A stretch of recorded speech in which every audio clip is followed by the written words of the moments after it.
प्यारे बच्चों, आज हम हिंदी विषय से आपका पाठ्य पुस्तक सुनहरी धूप का पहला अध्याय कविता जिसका नाम है समर्पण का अध्ययन करेंगे। उस कविता को मैंने लिखा है। समर्पण कविता जो कि कवि ने स्वदेश के प्रति अनन्य भक्ति प्रकट करते हुए तन मन धन जीवन अर्थात सर्वस्व समर्पित करने के पश्चात भी कुछ और भेंट चढ़ाने की इच्छा प्रकट की है। बहुत ही सुंदर कविता जिसके कवि हैं राम अवतार त्यागी। इस कविता में कवि देश के लिए अपना सब कुछ समर्पित कर देना चाहते हैं। मातृभूमि के लिए तन मन गान प्राण जीवन स्वप्न और आयु का प्रत्येक क्षण समर्पित करके भी कवि को ऐसा प्रतीत होता है कि उन्हें देश के लिए कुछ और भी समर्पित करना चाहिए। कविता का उद्देश्य मातृभूमि के प्रति प्रत्येक व्यक्ति में समर्पण त्याग और श्रद्धा की भावना जागृत करना है। कविता की पंक्तियों को पढ़ते हुए मैं अर्थ समझाने का प्रयास करूंगा। आशा करता हूं कि आप अच्छे से इसको समझेंगे।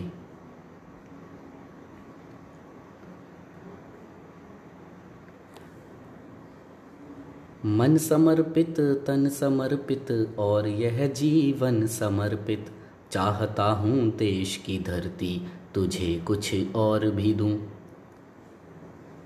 इस पंक्तियों में कवि कहना चाहता है कि कवि कह रहा है कि मेरा जो मन है वह भी मैं तुझे अब समर्पित करना चाहता हूँ। यहाँ समर्पित का अर्थ है भेंट करना। मैं अपने मन को भेंट करना चाहता हूँ, तुझे अर्पित करना चाहता हूँ। तन समर्पित और अपने तन को भी समर्पित करना चाहता हूँ और यह जीवन समर्पित और साथ ही साथ मैं अपने जीवन को भी तेरे पर अर्पित करना चाहता हूँ। कवि मातृभूमि धरती को मानते हुए यह सब धरती माँ के लिए कह रहे हैं। अगली पंक्ति, चाहता हूँ देश की धरती तुझे कुछ और भी दूँ। इतना सब कुछ न्यौछावर कर देने के बाद भी कवि का ऐसा मानना है, वह यह चाह रहे हैं कि हे देश की धरती, हे भारत माता, हे जननी, मैं तुझे कुछ और भी देना चाहता हूँ, मैं कुछ और भी न्यौछावर करना चाहता हूँ। कवि ऐसी कामना करता है क्योंकि उसे संतोष नहीं हो रहा है।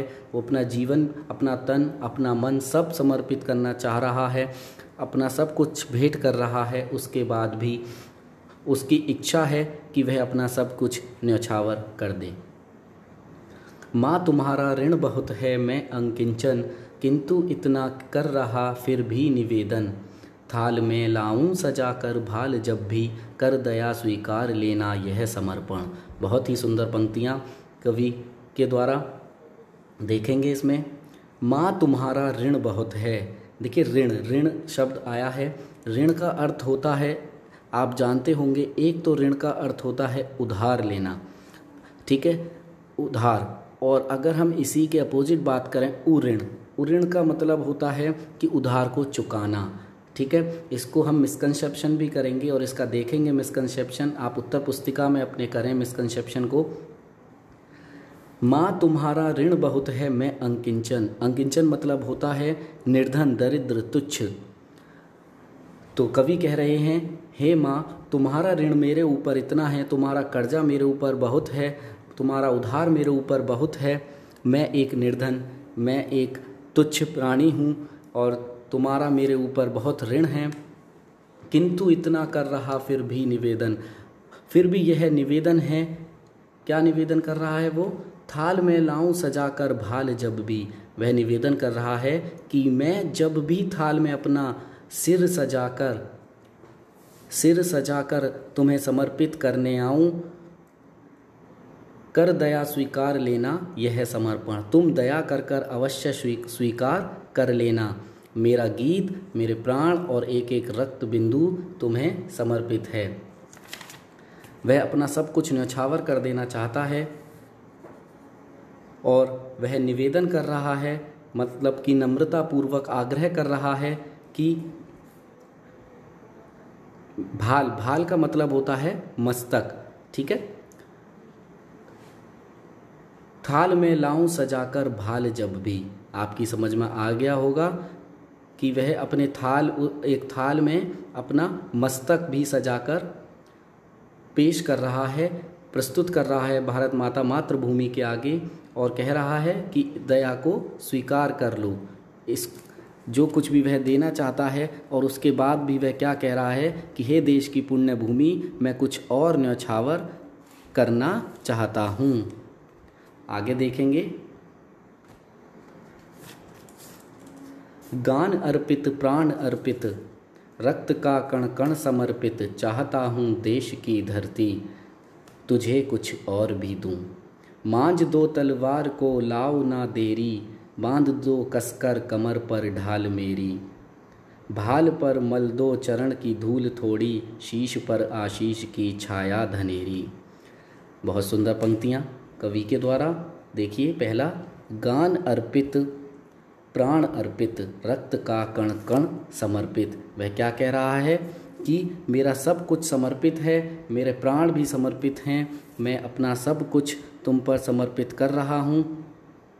मेरी रक्त की एक एक बूंद तुम्हारे ऊपर समर्पित है, मैं अपने रक्त की एक एक बूंद को तुम्हें समर्पित कर रहा हूँ। चाहता हूँ देश की धरती तुझे कुछ और भी दूँ। और वह क्या कह रहा है, फिर भी वह कह रहा है कि हे मेरे देश की पुण्य भूमि, मैं कुछ और न्यौछावर करना चाहता हूँ।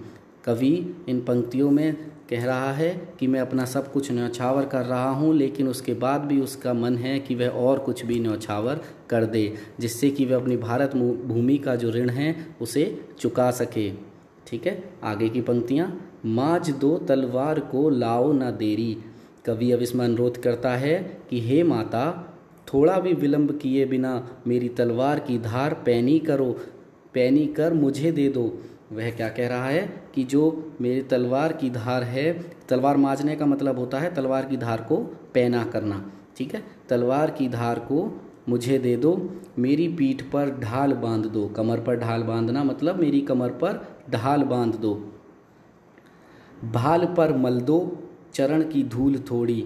और वह क्या कह रहा है कि मेरे माथे पर, भाल का मतलब मेरे माथे पर अपने चरणों की धूली का टीका लगा दो, थोड़ी धूली लगा दो, ठीक है। वह अपने टीका लगाने को कह रहा है। फिर आखिरी पंक्ति क्या कहता है कि शीश पर आशीष की छाया मेरी। और वह क्या कह रहा है कि सिर पर आशीष मतलब आशीर्वाद, आशीर्वाद की घनी छाया कर दो, मेरे शीश पर तुम आशीर्वाद की घनी छाया कर दो, मतलब मुझे आशीर्वाद दे दो, जिससे कि मेरे सपने, प्रश्न, आयु का एक एक क्षण तुम्हें मैं समर्पित कर सकूं।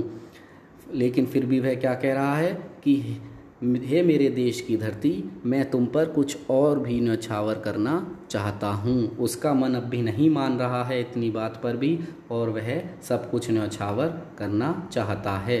आगे देखेंगे। स्वप्न अर्पित प्रश्न अर्पित, आयु का क्षण क्षण समर्पित, चाहता हूँ देश की धरती तुझे कुछ और भी दे दूँ। वह क्या कह रहा है कि मेरे सपने, मेरे जो सपने हैं, स्वप्न का मतलब सपने, वह भी मैं तुम पर अर्पित करना चाहता हूँ। मेरे जो प्रश्न हैं वह भी मैं तुम पर अर्पित करना चाहता हूँ।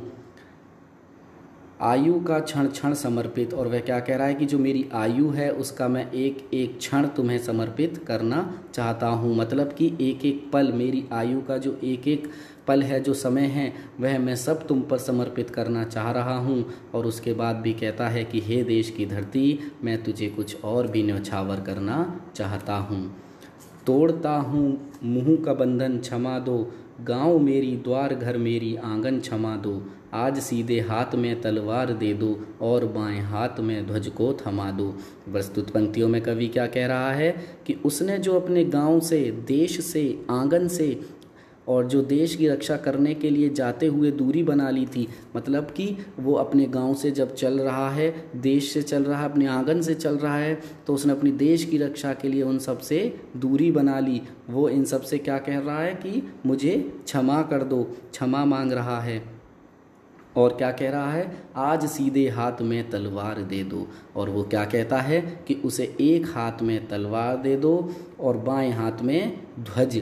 ध्वज का मतलब झंडा, और वह बाएं हाथ में क्या मांग रहा है, झंडा मांग रहा है। झंडा थमा दो, वह कह रहा है कि मेरे हाथ में झंडा थमा दो, और एक हाथ में क्या दे दो, तलवार दे दो। यहाँ पर जो झंडा लेने से कवि का तात्पर्य है वह क्या है कि देश की रक्षा के समय जब कोई भी सैनिक योद्धा विजय प्राप्त करने के बाद क्या करता है, आप जानते ही हैं कि झंडे को ऊंचा उठाता है। तो उसका भी ऐसा ही मानना है कि वह उस झंडे को ऊंचा उठा सके, इसलिए वह अपने हाथ में झंडा मांग रहा है।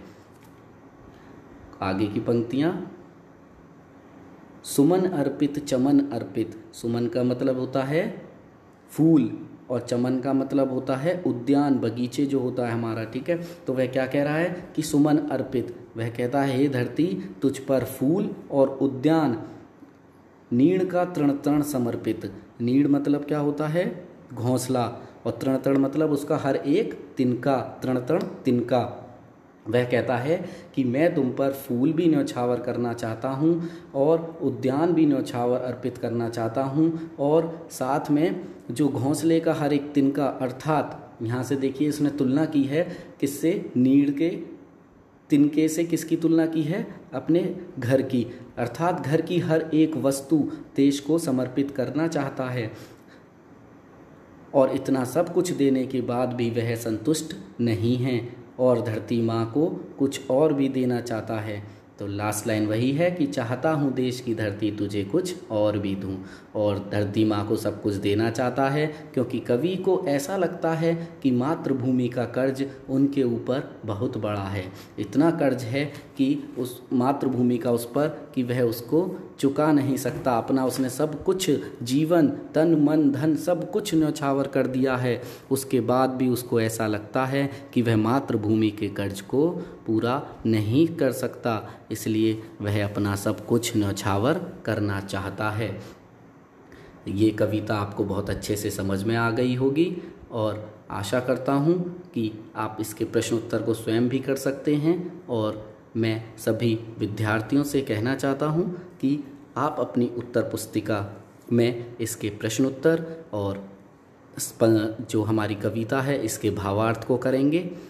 आपको इसके नोट्स मिल जाएंगे। धन्यवाद।